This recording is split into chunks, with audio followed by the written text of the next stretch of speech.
Money is a tool. No, it's not a jackhammer.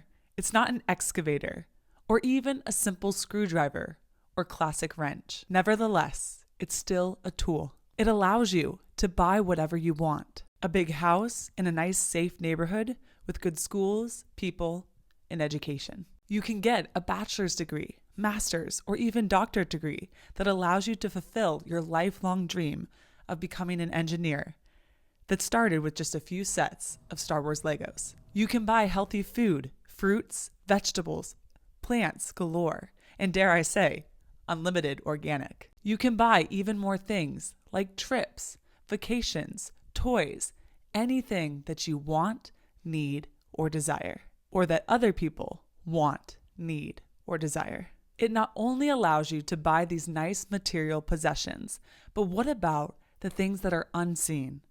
The things that we don't even think about.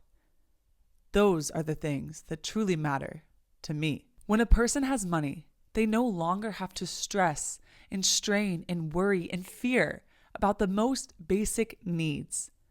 Getting food, having shelter, having clothes, the basic things don't become a stress or a worry. Too many people are drained and miserable, angry, tired, overtired, stressed out, and it spills into every area of their life. You're just a kid, and you wonder why your parents are so stressed, why they're fighting, screaming, yelling, and having these arguing matches all the time. You see your friends get to go eat out every once in a while, or get a nice toy, or a few toys at Christmas, and you wonder why you have nothing, or barely anything. You're so excited to get out into the real world and to have a job and to be a teacher or to do something of value. But then the bills pile up. But then reality hits. But then you realize what you cannot do because of what you chose to do. We see parents who never see their kids because God bless them, they are providing for their family and getting more of that money, that tool. But they miss birthdays, little moments, nighttime tuck-ins or reading a storybook, getting to hold them close when they're scared, getting to see them after a long day at school, going to soccer practice, soccer games. They miss those big moments and the little moments. Their health. I talked about those organic groceries, but it's deeper than that. It's getting those groceries, but then what about the health when you're sitting in traffic 1 hour, 2 hours, and that multiplies and adds up every single day? Not only does that impact your health, sitting, being miserable, not able to move and exercise, and then sitting at your desk job all day, and then getting home late, and then not having time for the gym or not having energy for the gym, and getting a heart attack young. Miserable, painful, all for money. All for supporting yourself and your family, the people you love. Living for the weekends, trying to wish away the next day, the next day, the next day. When is it Friday? Oh, it's Monday. Let's count down 10 more days to this, 100 more days till I finally get a break.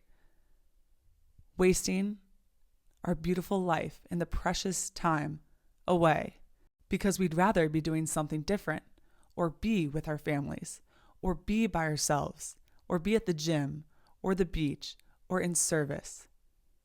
We want options, freedom, the choice, instead of feeling like we're in a prison or a rat race, a hamster wheel. 2 people fell in love and they ended up having children and they wanted a big family.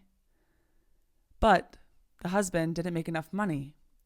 And so the mother grew a beautiful child, beautiful children, then has to go immediately back to work or after 6 weeks and then pay for daycare or pay for their child that they just grew and want to raise and go work to make money to take care of that child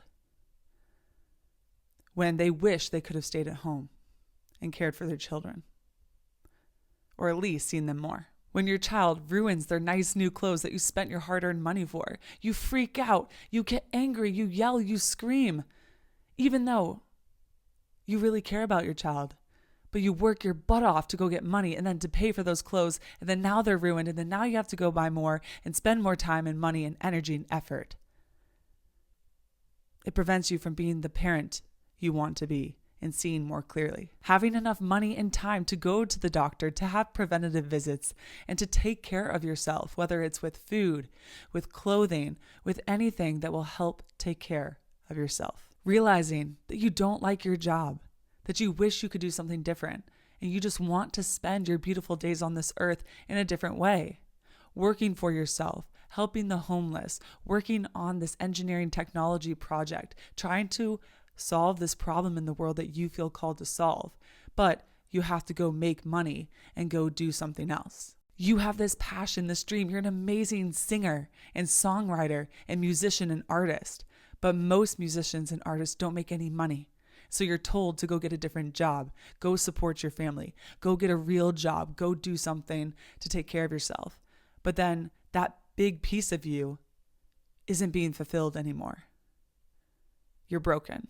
Marrying someone because you need the money. You need to marry someone who can take care of you because you don't want to be like some of those other people who can't stay home with their children or who can't buy nice things or can't do nice things.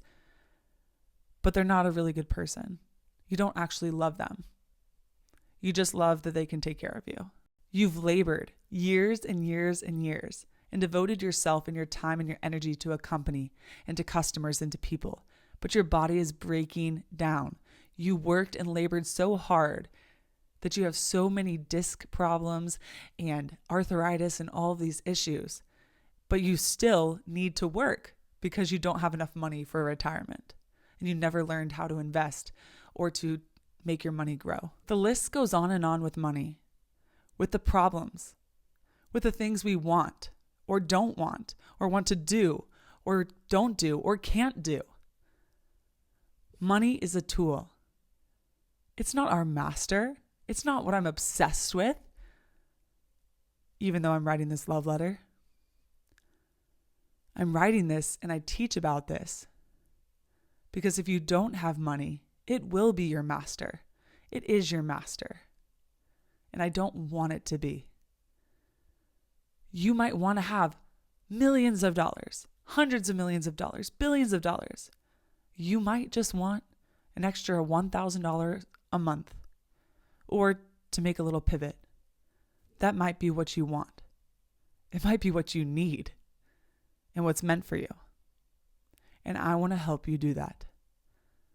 Money is a tool. Money isn't everything. Don't just do a job for the money, but realize how it influences so many factors in our life. Our mood, our emotions, our stress levels, our relationships, our ability to have children or not have children, take care of our children or not take care of them, to do a job we love or to not do a job we love, to commute really far, to not commute really far, to increase and help our health, to destroy and ruin our health, to have access to things, to not have access to things, and more. So much more. Money is a tool. How are you going to use it instead of being used by it?